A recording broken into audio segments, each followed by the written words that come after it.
Welcome to the PD Exchange, the Peritoneal Dialysis podcast, where we discuss and exchange ideas on peritoneal dialysis.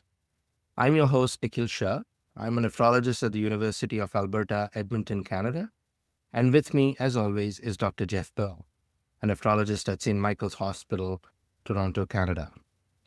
This is a unique episode of our podcast.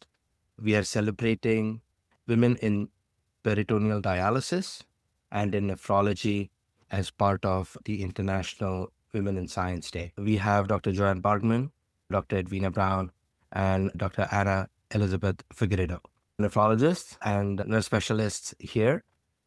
And I'll hand it over to Jeff to start off. Thanks, Nikhil. And to all of our listeners, a really happy International Women's Day and Girls in Science for 2025.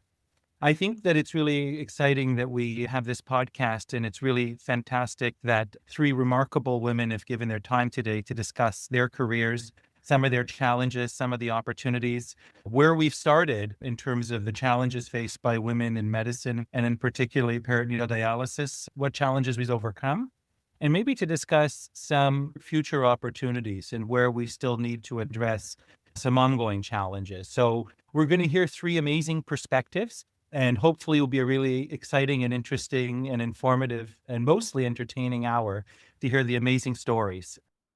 Maybe we'll start with you, Anna, a real tour de force in PD nursing.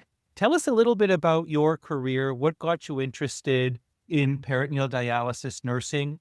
And as a woman facing, your career early on, what were some of the challenges that you experienced? And maybe you can discuss some of those. Thank you, Jeff.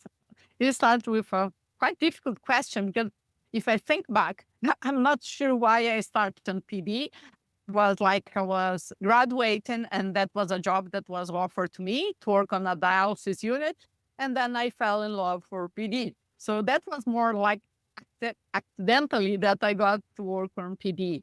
But when we talk about women on science and nephrology, the nurse's perspective is a bit different because we are the majority. So we face difficulties like having maternity leave.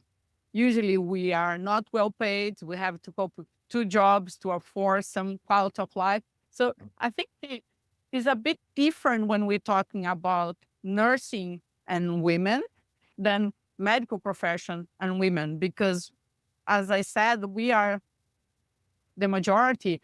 So like many things, you said that you fell into a job. Was dialysis on your radar, or there was a dialysis job?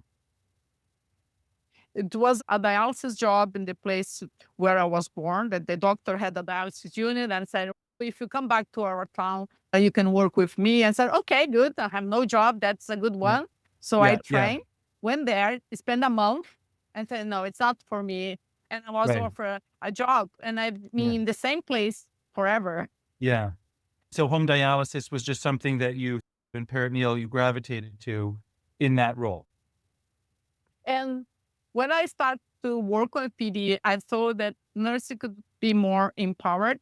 We have autonomy, different than when you work in a clinical work or in a ward with several patients. It was a different perspective. And I was quite lucky to have one mentor, a doctor, that was like allowing me to do more things. I thought, oh, that's a good point, that I can be different here. I can make it different for the patient. So gradually I became aware that was a different place for me as a nurse. Yeah. So that gets me to my next question. You're really a leader in PD nursing. You've generated a lot of new information. You've worked in leadership positions. How did you get to that point? A lot of nurses may not have the confidence and may not feel like they can take things to that next step. How do you think happened for you? And what advice might you give other nurses who might want to think about that kind of a career trajectory? I think one of the important points is to have a mentor, to have someone to guide you to move forward. At the beginning, I didn't have any other nurse in Brazil that was the expert. So I started building my own pathway. And I was like, always curious. I want to do more. And then I happened to get married, move to England, work in England with dialysis. And I could see a different model for nursing. And I kept all these opportunities that's happened because life moves on gave me more the insight that I could do more for nursing. But I would say that having learned English for me made the difference because I was able to contact other nursing in other parts of the world. Wow. Judy Bernard took me under her wings and she introduced me to everyone. She would help me. She would say, and I can do it. And I said, Judy, I can't. And she said, no, I can help you. So having someone to lead you, and I'm very grateful for her. And Barbara Prolant as well. When I did my first paper, she said, I disagree with you, but if you need help to publish it, I can help you. So those are the people that can make the difference in your lives. When I presented in Seattle as a poster, as a oral presentation, and she raised her hand at the back, and I said, oh my God. And she asked me a question, and she had to repeat the question like 2 or 3 times before I could grab it and answer. But later on, she came to me and said, I disagree completely on that, but it's an interesting piece of paper. Do you want me to help you to do that? And that was my first publication as to mask or not to mask. Right. So Yeah. having people, and nowadays I feel that I'm in the position to help other nurses, to mentor them, to lead them to do more things because I have help at the beginning. So you brought up some really important points, the really important role of mentorship, the sort of just right time, right place, seeing different opportunities for how things are done in different parts of the world. And I think that the mentorship and support probably gave you some confidence to take things to the next level. And it's nice to see your interest to have the cycle continue. And now you serve as a mentor. I'm going to ask you one more question, maybe controversial. Nursing is obviously a female-dominated profession. And medicine, unfortunately, and hopefully is changing, was historically a male-dominated profession.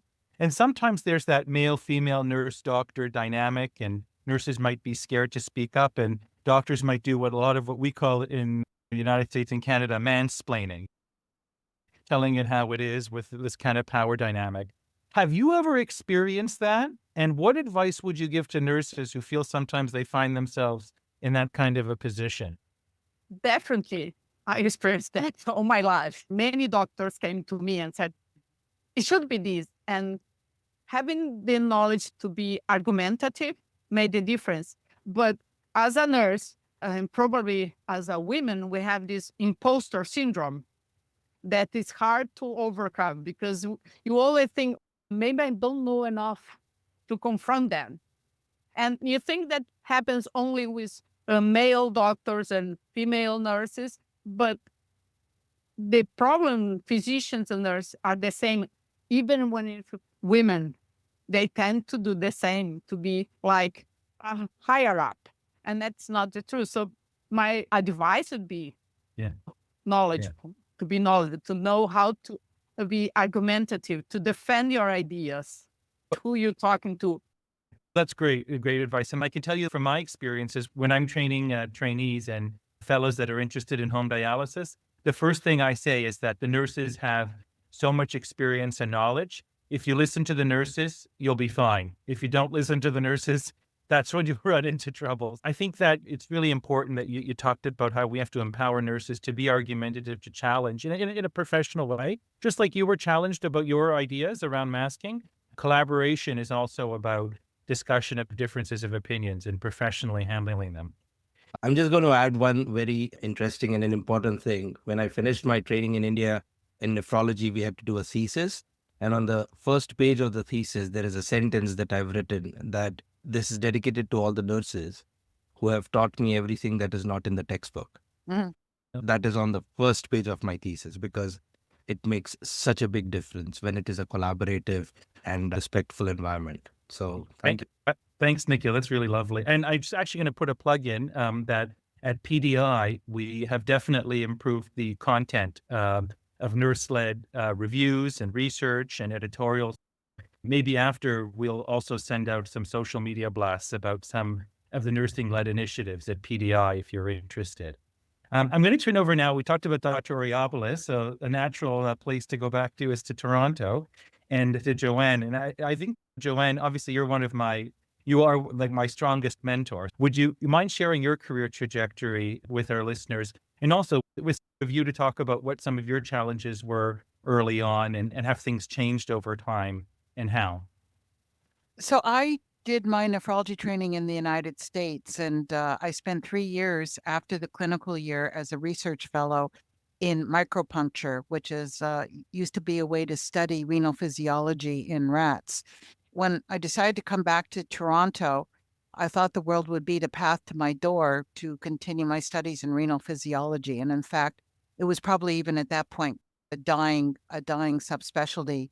So the only job offer that I got in Toronto, which is my home city, was to do peritoneal dialysis with Demetrius Aureopoulos. Now, I had trained in the United States and had seen exactly zero patients with peritoneal dialysis. So during the job interview with the chief of medicine, who also happened to be a nephrologist, I said, "Thank you for the job offer, but I've never done any peritoneal dialysis before." And he said, "Oh, don't worry about it. You can learn it in 20 minutes." So that how I ended up getting the job in peritoneal dialysis. If you're deciding on your career trajectory, don't paint yourself into a corner. If an opportunity comes up, don't say, "I've never done it before," or "I don't know." An opportunity can be like an opening a door. So that's how I ended up in the peritoneal dialysis business. And I must say, it was really a gift to me because I walked into a peritoneal dialysis unit that was like already super functioning because of Aureopoulos. So it's not like I had to build it up myself. It was already like probably one of the world's most famous peritoneal dialysis units. So that was a gift to me. So I didn't really have any challenges that way. I just eventually learned as I went along with Aureopoulos, who knew more about peritoneal dialysis at that point than hardly anyone else in the world. And so I fell into it. And again, I would just emphasize to people to keep yourself open to new opportunities, even if you don't have any special expertise about it. It's just interesting how these things can open up. What were there any thorns along the way or any challenges? Working with Dr. Riopoulos must have been very daunting. Here, you're walking into a unit as with the world leader of PD, and you're trying to come into your own as well. Maybe talk about some of the challenges, if there were any. I mean, he could be a testy person.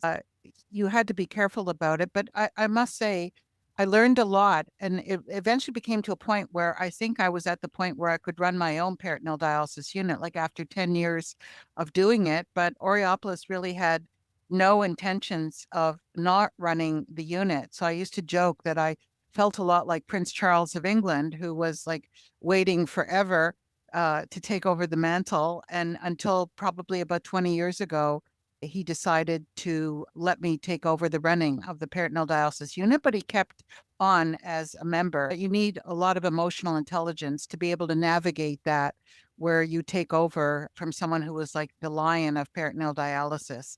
It recapitulates, in my mind, the relationship between teenagers and their parents. At some point, you have to reformulate it as an adult to adult relationship. I think that Demetrius had to navigate that. Jeff, I feel somehow that's what you and I went through too, to become an adult to adult, peer to peer relationship. It's just part of the evolution of the mentor mentee dynamic. Just calling you Joanne was a big step in my life. Yeah. No, thank you. And that's a really good perspective. And we've also talked about the early days of women in nephrology in general. Do you want to highlight what it was like as a woman in the earlier days of nephrology, coming to a meeting, some of those experiences? Just a couple of things. One is about several months into my new job in Toronto, I got pregnant. And I went to the chief of my division. I said, "I'm pregnant, and what's the policy for maternity leave?" And it turned out that there was no policy for maternity leave, either at the governmental level or even at the hospital level. And the financial committee had to quickly convene and formulate a maternity policy, because I was the first woman on staff at the hospital to get pregnant. And with a big favor, they gave me 6 weeks paid leave, for which I was thrilled. I had my 6 weeks leave, and then I took another 2 weeks vacation leave. And I personally was more than ready to come back after a couple of months. I felt like a caged animal staying at home. I came back. So that was one of the major issues. The other, not at the hospital level so much, but I noticed at the American Society of Nephrology, and I mentioned this when I got the Narens Award and in my acceptance speech, that I remember in the 80s going to the American Society of Nephrology, and all the speakers were men, all of them. And questions from the audience, if a woman's voice was at the microphone, 1,000 heads would turn to see who the woman was who was asking the question. It really was a very male-dominated profession. And it's just delightful to see over the years how, I don't know what the percentage is, but at least at the American Society of Nephrology, women are much better represented than they used to be. But I'll tell you, really was a guy thing back in the 80s. Edwina, now we're going to turn to you. Maybe you can tell us a little bit about how you got into peritoneal dialysis, how you got into nephrology, some of the challenges you faced as a woman in then a very male-dominated profession. So again, it was pure chance. Where I trained, there were 3 women in my cohort of about 20, because we all qualified at different times, depending on when you were doing the exams, of about 25 of us. And none of us got jobs in our teaching hospital. The 3 women, we had shared all the prizes through medical school, and none of us were given jobs. And this was a long time before computer-based job allocations, and we were told you are on your own. You have to now go and find your internship or house job, as it was called in the UK. I had a brother who was the year behind me at medical school, who was doing obstetrics as a medical student in a hospital in West London. And he said, "Oh, somebody here is looking for a house person. Why don't you make contact?" Of course, there were no internet to go and look up jobs. But I phoned the chap, and somebody called Lewis Sevitt, and he asked me to come for an interview, and he told me that he was a kidney doctor. And I said I knew nothing about kidney medicine, because at UCH, where I was training, they did not have any dialysis or a kidney unit. He said, "Oh, that doesn't matter." So he was either impressed by my honesty or had no other applicants, and I got the job. And to discover that he was putting people onto peritoneal dialysis with a stiff catheter while they were waiting for a scarce hemodialysis slot at the local dialysis unit. Hemodialysis was very rationed in the UK in the early 70s. And it became my job to put in the catheters. And people would be on IPD for 2 days, and then they'd go home for 5 days while waiting for the magic hemodialysis space to come available. I then moved on to my senior house officer jobs, which included 6 months of kidney medicine. And again, it was all peritoneal dialysis and no hemodialysis, but just PD for acute kidney injury. And then I got a fellowship at Yale. And that's when my motivation to stay in renal medicine was really crystallized, and how I got into peritoneal dialysis, because that's where I met my mentor. And I agree with Anna that you really do need a role model and somebody who's going to push you and guide you. And mine was Fred Finkelstein at Yale, who was way ahead of his time at that point. He had a inpatient IPD unit. He was much more interested in people's well-being and patient-centered care, which was really unusual at that time period. I did research with him, and we did PD in rats, because at Yale, everybody did micropuncture for their research. But as a UK person, it was deemed it was a waste of time teaching me how to do micropuncture, because nobody did it in the UK. So they had to find something else for me to do. So we did PD on rats. And I've stayed in touch with him ever since. And that's how I got into global nephrology, later on because he introduced me and took me on sea trips for the ISN and ISPD in different parts of the world. That's interesting. It's funny because Joanne left the United States never having seen a PD patient, and you seek out an opportunity in the United States and crystallize your career in PD. And then again, micropuncture comes up again in your story, which is also a really interesting link. The idea that you guys both had phenomenal mentorship from clearly Titans in the early days of PD. But a couple things I wanted to just clarify is between the lines in what you were saying, the three women didn't get positions. Did that have to do with the fact that you think that you were women? Do you think that had something to do with it? Oh, definitely. When I eventually became a consultant, and that was after many years in training, when much longer than any men, just because I couldn't get a job, I was the only female NHS consultant in England. Wow. Wow. It's completely different now. In our final year medical, we get an elective when you can go overseas. There were 2 UK nephrologists from my medical school who had emigrated to Yale. And they used to send students back from Yale to UCH. And so I contacted one of them and said, what about having a student come the other direction? And they said, fine. So I went and did my elective at Yale. In fact, it was in chest medicine and not in kidney disease. But I decided that's where I wanted my career. The person I'd done my elective with helped me get the fellowship. And Joanne talked about some of the early days of no policies for maternity leave and being a female consultant in Canada. What was your experience being one of the first, and any challenges and any negative experiences that you had to overcome? I remember going for a consultant job interview when I was 8.5 months pregnant. Somebody on the interview board said to me, "You've been busy over the last few months."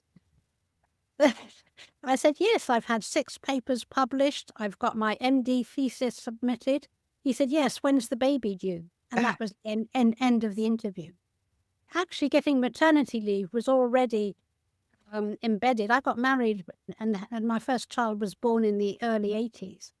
By that point, maternity leave was well embedded in the NHS because the structures are the same for all professions. And having a big female nursing profession, it meant it was also available for doctors. But it was only limited at that point to 3 months. Now people get much longer for maternity leave. Did you feel when you started working that you were treated differently than male colleagues? No, not the people I actually worked with and knew, then there wasn't any prejudice. It was trying to get new jobs. I remember going for one consultant interview where somebody, which was like 10 miles out of London, where I was asked, how can you possibly work in this place and your husband work in the city, as though nobody commutes in London? It was bizarre. People would ask me to tell me things like, you're being unrealistic. Most women don't want to become consultants. Or somebody even told me it was immoral to have 2 relatively high incomes. I'm not going to say that an NHS income is a high income. So relatively high incomes in one family. So you got very negative comments like that. But my own colleagues were all very supportive. How did you balance family and career? That's something that comes up a lot right now. How to balance having family time and career time in the earlier days, particularly with younger children. In a way, I think it was easier than the cost of having support at home. So I had a resident nanny who lived in. That is virtually impossible now for a professional person to afford. You could pay people with cash and not pay tax, which would be virtually impossible to do today. So people struggle, I think, now much more than I did. I was also lucky in that my children were both very healthy. So I didn't have to spend time taking them to doctor's appointments and hospitals and everything else. And then Anna, how about your balance between family and working and career? For us, culture is different because it's easy to have a helper in Brazil. The costs are really cheap, so almost everyone have a helper. And having someone to take care of your child when they're small is quite easy to organize. And I have all this infrastructure. And luckily, because my husband is a doctor, he earns more than I did at the time. I could have the money to pay this helper. But if I was just a nurse by myself or with the nurse's salary, I would have to struggle much more. And usually nurses will have 2 jobs to cope with, but we will have maternity leave months. At my time now is almost 6 months. Was easier because we have this cultural thing to have someone at your home to help you cooking, cleaning, and babysitting, whatever you need. I couldn't say I always struggle with that because I have the means to pay for someone. When it came time to discuss about having children, I also stipulated to my husband, who's also a doctor, and I said, it has to be a 50-50 undertaking. It can't be that it's going to fall to me. It's not going to work out. And he was agreeable to it, and he actually kept to his word. And I think it has been a 50-50 affair, perhaps even more so 60-40, that he did more of the childcare stuff. So if anyone is thinking of having a child, you can't just assume that your partner is on the same wavelength as you, and you have to really discuss it ahead of time rather than when it's too late about what the childcare responsibilities are going to be. Or you may discover, like I did, a few years down the line, your now long since ex-husband announces that looking after children is not his responsibility. I've done enough of this, and walks out. So I was left on my own with 2 young children. And one of our nephrology trainees married another doctor and had a child. And then her husband said, of course, you're going to stay home and look after the child and put your career on hold. So again, like I said, they hadn't discussed it ahead of time. So you've got to really lay this out before you undertake having children. I, like Edwina and Anna, also had a nanny, which was enormously helpful. But I must say, even with all that, it was still really hard. It was really hard. And I remember one of my first writing jobs was to write a chapter in Nolf's book of Peritoneal Dialysis, co-author with. I used to come home from work and have dinner with the kids, give them their baths, put them to bed. And then at 9 o'clock, I would go into the study, shut the door, and work on the chapter till about midnight every night. And I'm just exhausted now thinking about that. It still was really hard. And I think you have to be ambitious to do that. I can say, as a parent of 9-year-old twins, it gets even harder because they go to bed even later. So that window between the evening between bed, when you're going to get a little bit of work in, becomes shorter and shorter as they get older, until it becomes really difficult. So I think kids at any age have their challenges. And so I'm told in the teenage years, it's going to be a whole different kettle of fish to deal with. Yeah. I've got a 14-year-old turning 15 and a 9-year-old. So Wow. no time. No. So I'm going to ask a question to the 3 of you. What would you say has changed over time since you entered the field and now that is inspiring more women in nephrology? Over the period of time, why don't you tell us how it is now as compared to how it was before? In a way, the day-to-day job has become a bit easier because having for both parents, for if you've got young children, because it affects women and men, in that you can work part-time, which was never accepted. I remember wanting to go part-time after my first child was born, the head of medicine not giving me permission. You wouldn't be able to do that now. Also accepted is that people can do job shares, and also the way jobs are structured, at least the UK, they're much more person-friendly. When I started, you were on call every other night, every other weekend. People don't do that anymore. It's much more structured hours, which makes it much easier to be able to fit in family time. I think the challenge, and it as represented on social media a lot by the women in nephrology groups, is actually progressing in your career. I had a gap period in my CV. If you look at my CV, there's about 10 years when there's very few publications. And that was purely when I had a young family. But then you become active again, and in a way, you're fresher, being doing all of the extra jobs that men take on because they're not the primary family giver. So you're coming at a more mature age and fresher, and your career can then develop. So there's a lot of expectations, I find, from some younger women that careers should evolve around their family commitments without really understanding that these family commitments are only for a very short period of time. Your children grow up, you've got the legwork, as it were, and the maturity to then progress. And as I've done a lot of stuff, I've been president recently, but all at a much older age than if I'd been a man.